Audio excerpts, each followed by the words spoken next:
قبلہ اول کئی سالوں سے یہودیوں کے قبضے میں ہے۔ روزانہ کئی فلسطینی مسلمان اپنی جانیں قربان کر کے قبلہ اول کو آزاد کروانے کی جدوجہد میں اپنا کردار ادا کر رہے ہیں، لیکن خاموش تماشائی بن کر تمام مسلمانوں کی بے بسی، نا اتفاقی اور غیر مسلم سے محبت کی وجہ سے عجیب کشمکش میں مبتلا ہے۔ قبلہ اول میں آج بھی صلاح الدین ایوبی جیسے جذبے اور ایمانی قوت کا منتظر ہے۔ عالم اسلام کے عظیم مجاہد اور سپہ سالار صلاح الدین ایوبی کو فاتح بیت المقدس ہونے کا اعزاز حاصل ہے۔ عسکری خوبیوں اور جذبہ ایمان سے سرشار سلطان ایوبی نے کئی جنگیں لڑیں اور دشمنوں کو عبرتناک شکست دی۔ تاریخ کے اوراق پلٹنے سے ایسے عظیم فاتحین کی تعداد بہت کم ملے گی جنہوں نے ساری زندگی دین اسلام کے لیے وقف کر دی۔ 1137 عیسوی کو تکریت کے قلعے میں پیدا ہونے والے صلاح الدین نے بچپن سے ہی عسکری تربیت اور اسلامی تعلیم پر مکمل توجہ دی، اور اس کے والد نجیب الدین ایوب اور چچا شیر کو نے اس پر مکمل توجہ دی اور رہنمائی کی۔ صلاح الدین ایوبی کا اصل نام صلاح الدین یوسف تھا، جو بچپن سے تلاوت قرآن مجید اور نماز کی پابندی کی وجہ سے سب کی آنکھوں میں سما چکا تھا۔ جب دمشق پر سلطان نور الدین زنگی نے قبضہ کیا تو نجم الدین ان کے دربار سے وابستہ ہو گیا۔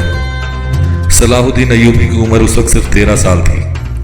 سلطان نور الدین زنگی نے صلاح الدین ایوبی میں چھپی تمام صلاحیتوں کو پہچان لیا اور نجم الدین اور شیرکو کو اسے بہتر تربیت دینے کا کہا۔ وقت گزرنے کے ساتھ ساتھ صلاح الدین ایوبی کی اعلیٰ صلاحیتیں سب کی نظروں میں بس گئیں۔ سلطان نور الدین زنگی کو صلاح الدین ایوبی اپنا استاد کہتا تھا اور اکثر موقعوں پر انہیں محسن، آقا یا محترم استاد کہہ کر یاد کرتا تھا۔ بیت المقدس کو یہودیوں اور عیسائیوں کے قبضے سے چھڑوانے کی خواہش لیے سلطان نور الدین زنگی فوت ہو گئے تو صلاح الدین ایوبی نے ان کے مقصد کو منزل تک پہنچانے کا عزم کیا اور کامیابی حاصل کی۔ نور الدین زنگی کا جانشین ملک الصالح اور اس کے وزیر نہایت بزدل نکلے اور انہوں نے دشمنوں سے لڑے بغیر ہار مان لی اور عیسائیوں سے صلح کر لی، جس سے عیسائیوں کو بہت حوصلہ ملا اور انہوں نے مسلمانوں کو ختم کرنے کا سوچ لیا۔ مگر صلاح الدین ایوبی اپنے محترم استاد نور الدین زنگی کی طرح اسلام کے دشمنوں کا بھرپور مقابلہ کرنے کے لیے تیار تھا۔ عیسائیوں نے سلطان ایوبی کو مارنے کا ارادہ کیا اور ایک بڑے بحری بیڑے کے ساتھ مصر پر حملہ کر دیا، لیکن ایوبی لشکر نے ان کو عبرتناک شکست دی اور مسلمانوں کو مارنے کے لیے آنے والے خود موت کے منہ میں چلے گئے۔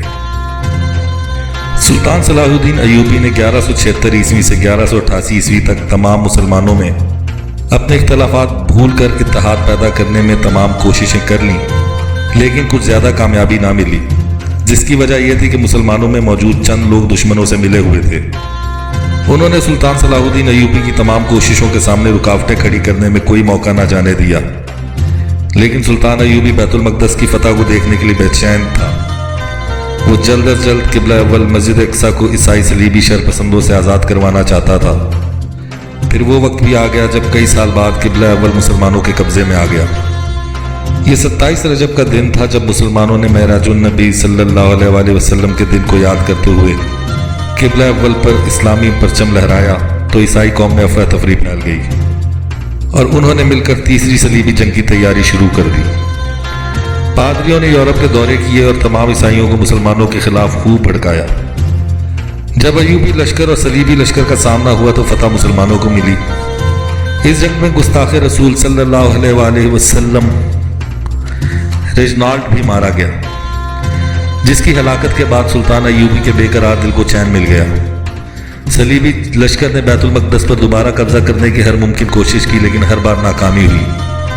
آخر ان کے بادشاہ رچرڈ نے صلح کا پیغام بھیج دیا، جس کے بعد دونوں فریقین نے ایک لائحہ عمل پر صلح کر لی، مگر اس دوران میں بیت المقدس پر مسلمانوں کا قبضہ ہی تھا۔ اس مہم میں عیسائیوں اور مسلمانوں کا جانی نقصان تو ہوا، لیکن مسلمانوں کو بیت المقدس کی صورت میں جو لازوال نعمت ملی تھی وہ ہر دکھ اور نقصان کو بھلانے کے لیے کافی ہے۔ مسلسل کئی سال جنگ لڑنے کے بعد سلطان صلاح الدین ایوبی کی صحت بگڑ گئی اور شدید بیماری کی حالت میں 4 مارچ 1193 عیسوی کو نماز فجر پڑھ کر کلمہ شہادت پڑھتے ہوئے فوت ہو گیا۔ کئی سال جنگ لڑنے کے باوجود سلطان ایوبی نے ہر حال میں باجماعت نماز پڑھی۔ سلطان صلاح الدین ایوبی کے انتقال کے بعد عالم اسلام ایک عظیم مجاہد، عاشق رسول صلی اللہ علیہ وسلم، ہمدرد اور عظیم سپہ سالار سے محروم ہو گئے۔